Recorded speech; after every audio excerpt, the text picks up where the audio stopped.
Hi guys, नमस्ते। आज का जो वीडियो है वो दो वजह से बड़ा स्पेशल है। पहला कि मैं यूरोप के बारे में 5 मिथ्स जो ज़्यादातर इंडियंस के दिमाग में होते हैं वो आज ब्रेक करने वाली हूँ कम्प्लीटली, तो काफ़ी इंटरेस्टिंग होगा। एंड सेकेंड ये लोकेशन, बिकॉज आज हम एक ऐसी जगह पे हैं जो शायद ज़्यादातर आपको गूगल भी रिकमेंड नहीं करता है बुडापेस्ट के बारे में। सो कौन सी जगह है ये मैं लास्ट में बताऊँगी, तो वीडियो को प्लीज़ लास्ट तक देखिएगा। So without any further delay let's begin the video. So पहला जो मिथ है यूरोप के बारे में, जो सबसे बड़ा मिथ है वो ये है कि यहाँ पे पीआर नहीं मिलता है। काफ़ी लोग पीआर के लिए कनाडा प्रेफर करते हैं। यूएस, ऑस्ट्रेलिया, न्यूजीलैंड में भी काफ़ी एक लंबा रास्ता होता है पीआर के लिए, बट जो उनके बारे में फिर भी लोगों के पास थोड़ी यहाँ ज़्यादा इन्फॉर्मेशन अवेलेबल होती है। बट मुझे पर्सनली ऐसा लगता है कि अब्रॉड बोलते ही उनके दिमाग में 4 या 5 ही कंट्रीज़ आती हैं, 5वां बस यूके हो जाता है। सो hardly they have idea about European countries, या ऑन एवरेज काफ़ी लोगों से मैंने ये भी सुना है कि उनको लगता है कि यूरोप अलग है, जर्मनी अलग है। सो जो डेवलप्ड है वो जर्मनी है, बाकी सब अंडर डेवलप्ड है या छोटे छोटे कंट्रीज़ हैं। बट ऐसा नहीं है, ज़्यादातर यूरोपियन कंट्रीज़ में आपको पीआर मिलता है। कनाडा में जैसे आपको 5 इयर्स का पीआर मिलता है, बिल्कुल इसी तरीके से आपको यूरोप में 5 इयर्स का पीआर मिलता है। पहला जो रास्ता होता है वो स्टूडेंट वीज़ा को होता है कि आप अपनी स्टडीज़ कंप्लीट करें, एंड कंप्लीट करने के बाद आप एक फुल टाइम जॉब एक्वायर करें। फुल टाइम जॉब अगर आपके पास है तो आप 3 साल एटलीस्ट अगर आपको काम करते हुए हो जाते हैं तो आप ऑटोमेटिकली एलिजिबल हो जाते हैं पीआर के लिए, तो आप 5 इयर्स के लिए पीआर मिल जाता है।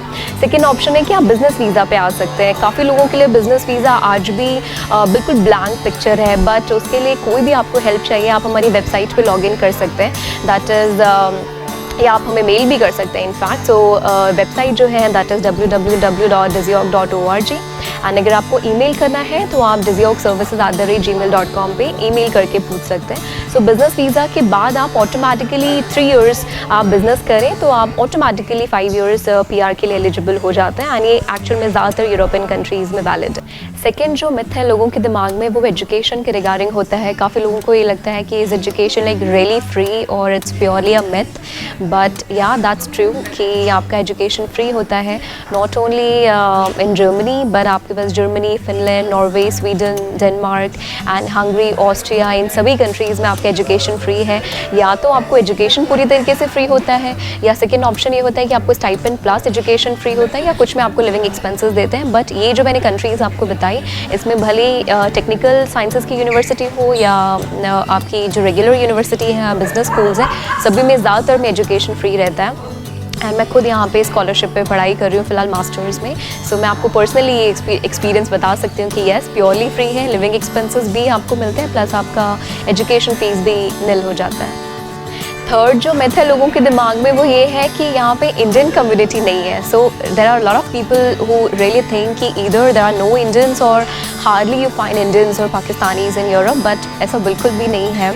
आपको, मुझे पर्सनली मैंने ऐसा फील किया कि शायद ही कोई कोर्स होगा जिसमें आपको कोई भी इंडियन स्टूडेंट नहीं मिलेगा, या शायद ही ऐसी जगह होगी जहाँ पे आप जाएँ, बिकॉज सी हमारे पास पॉपुलेशन इतनी ज़्यादा है इंडिया में कि हमें कहीं ना कहीं सेटल होना है। सो कंपेयर अगर आप करेंगे तो हाँ, कनाडा और यूएस के कंपैरिजन में पॉपुलेशन यहाँ पे ज़ाहिर सी बात है आपको इंडियंस की कम मिलेगी। उसका सबसे बड़ा रीज़न ये है कि यहाँ पे आप जब जॉब के लिए अप्लाई करते हैं तो काफ़ी फाइनेस्ट क्राउड को ही यूरोप एंटर करने देता है। एंड सेकेंड ये है कि अगर आप यूनिवर्सिटीज़ के भी रैंकिंग या एजुकेशन या कोर्सेज चेक करेंगे तो उनकी रैंकिंग भी काफ़ी हाई होती है, प्लस जो स्टूडेंट्स होते हैं उनका कट ऑफ भी काफ़ी हाई होता है। सो काफ़ी सारी यूनिवर्सिटीज़ में आपको 60 to 70% मिनिमम चाहिए होता है, एंड जो सिर्फ प्राइवेट यूनिवर्सिटीज़ है वहीं पे आप 50% के आसपास में एडमिशन ले सकते हैं।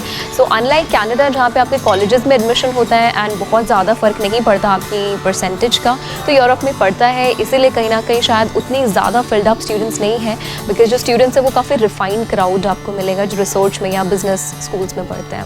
But yes there are lot of Indians.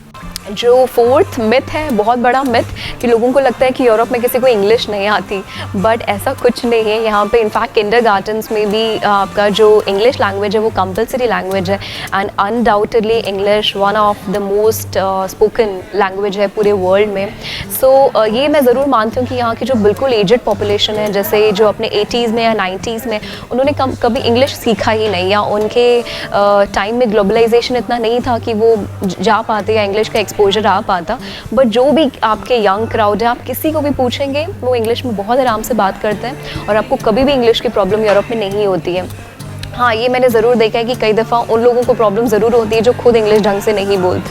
सो अगर आपको प्रॉपर एक्सेंट आप कैरी कर सकते हैं, आप प्रॉपर इंग्लिश बोल सकते हो, तो यहाँ पे लोग बहुत स्मूथली इंग्लिश में बात करते हैं। तो ऐसा भी नहीं है कि आपको स्टडीज़ करने के लिए भी इंग्लिश चाहिए, बिकॉज़ मतलब कोई और लैंग्वेज चाहिए जैसे फ्रेंच, जर्मन, स्पेनिश वगैरह। आप इंग्लिश टॉप प्रोग्राम्स में एडमिशन लीजिए तो आपको प्योरली जो स्टडीज़ है वो इंग्लिश में ही करनी है, तो आपको कोई एडिशनल लैंग्वेज सीखने की ज़रूरत नहीं है। हाँ, अगर आप सीखते हैं तो आपकी CV स्ट्रेंथन हो जाती है, but there is no like dead requirement for learning their own language. जो बिल्कुल लास्ट मिथ मैं ब्रेक करना चाहती हूँ वो तो काफ़ी बड़ा मिथ है।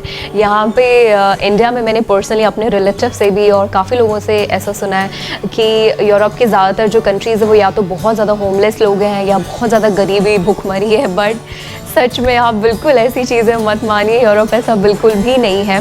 यूरोप में आपके पास बहुत सारी कंट्रीज़ हैं, जैसे अगर आप वेस्टर्न और सेंट्रल यूरोप में जाएंगे तो वो तो हाईली डेवलप्ड है। अगर मैं इंडिया के से कंपेयर करूँ तो अनडाउटेडली इंडिया और उसके बीच में कंपैरिजन हो ही नहीं सकता, बट अगर आप उसको किसी भी डेवलप्ड कंट्री से कंपेयर करेंगे जैसे आपका US, कनाडा या ऑस्ट्रेलिया, न्यूजीलैंड, तो उनसे फार डेवलप्ड ट्रांसपोर्टेशन सिस्टम और फार डेवलप्ड आपका एजुकेशन सिस्टम आपको यहाँ मिल जाएगा।